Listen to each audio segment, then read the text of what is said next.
এটা কেমন ইমানদার হলে সে জাহান্নাম থেকে বাঁচতে পারবে এবং তার পরিবারকে জাহান্নাম থেকে বাঁচাবে? আল্লাহ পাক ডাক দিয়ে বললেন, ইয়া আইয়ুহাল্লাযীনা আমানু কু আনফুসাকুম ওয়া আহলিকুম নারা ওয়াকুদুহান নাস ওয়াল হিজারা। ইমানদার ভাইরে আমার, আল্লাহ রাব্বুল আলামিন একটি বললেন, নবী গো,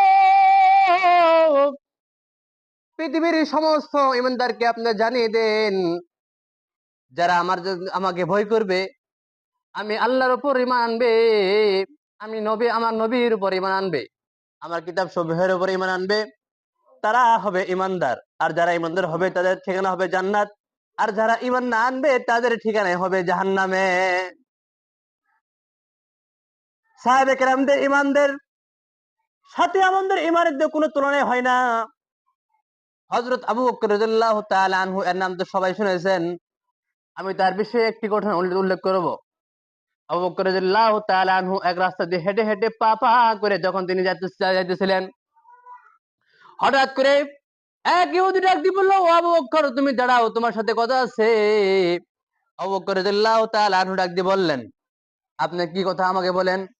ইহুদি ডাক দিয়ে বলে, আবু বকর, তোমার আল্লাহ ফকরনি, তুমি ফকরনি, এবং মুসলমানরা হলো সবচেয়ে বড় ফকরনি। আবু বকর রাদিয়াল্লাহু তাআলা আনহু ডাক দিয়ে বললেন, এই বিষয়ে আর কিছু বলেন না, আমাকে গালি দেন, আমার জাতি ভাইকে গালি দেন, আমার নবীকে গালি দেন না।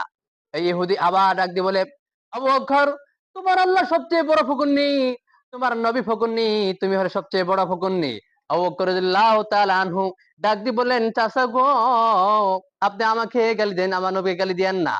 একে একে তিনবার যখন গালি দিলেন, আবু বকর রাদিয়াল্লাহু তাআলা আনহু ওই ইহুদিকে ডাক থাপ্পড় দিয়ে তার দাঁত দুটো ফেলাই দিলেন। সুবহানাল্লাহ কোন। সুবহানাল্লাহ। আবু বকর রাদিয়াল্লাহু তাআলা আনহু যখন থাপ্পড় দিলেন, কঠিন রাগান্বিত হয়ে এরা থাপ্পড় দিলেন। তার ঈমানের জজ্বা ছিল অনেক বড়, তার নিজের জন্য থাপ্পড় দেন নাই, তার পিতার জন্য থাপ্পড় দেন নাই, তিনি থাপ্পড় দিয়েছেন একমাত্র কার জন্য? আল্লাহ তাআলা জন্য। তার কেমন ঈমানদার ভাইরে আমার, নবীজির কাছে যখন ইহুদি বিচার নিয়ে গেল, ডাক দিয়ে বলেন, নবীজি, আপনি আবু বকর আমাকে এমনি থাপ্পড় দিয়েছে। নবীজি ডাক দিয়ে বললেন, এত বড় থাপ্পড় কে দিয়েছে? বললো, আবু বকরের থাপ্পড় দিয়েছে। নবীজি ডাক দিয়ে বললেন, এত বড় থাপ্পড় তো আবু বকর দিতে পারে না। বললো, আপনি আবু বকরের ডাক দিয়ে জিজ্ঞাসা করেন। আবু বকরের ডাক দিয়ে বললো, আবু বকর, তুমি কি থাপ্পড় দিয়েছো? আবু বকর রাদিয়াল্লাহু তাআলা আনহু ডাক দিয়ে বললেন, হ্যাঁ, আমি থাপ্পড় দিয়েছি। নবীজি আশ্চর্য হয়ে বললেন, তুমি কি থাপ্পড় দিয়েছো? নবীজি বললেন, আমি থাপ্পড় দেখে মনে করেছিলাম ওমর থাপ্পড় দিয়েছে, কারণ ওমরের থাপ্পড় হলো সবচেয়ে সবচেয়ে পাওয়ার হলো থাপ্পড়। আবু বকর রাদিয়াল্লাহু তাআলা আনহু বললেন, আমি থাপ্পড় দিয়েছি। নবীজি আশ্চর্য হয়ে বললেন, তুমি থাপ্পড় দিয়েছো? ইহুদিকে ডাক দিয়ে বলল, তুমি কেন থাপ্পড় দিয়েছো তুমি বলো। ইহুদি বলে, আমি কিছু বলিনি, আমাকে এমন থাপ্পড় দিয়েছে।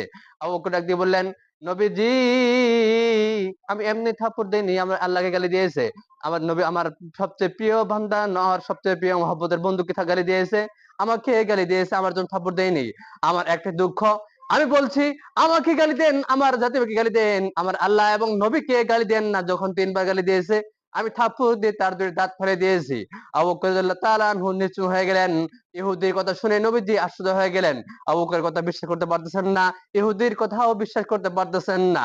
নবীজি বিশাল চিন্তায় পড়ে গেলেন। আল্লাহ ডাক দিয়ে বলেন, নবী গো, চিন্তা করবেন না।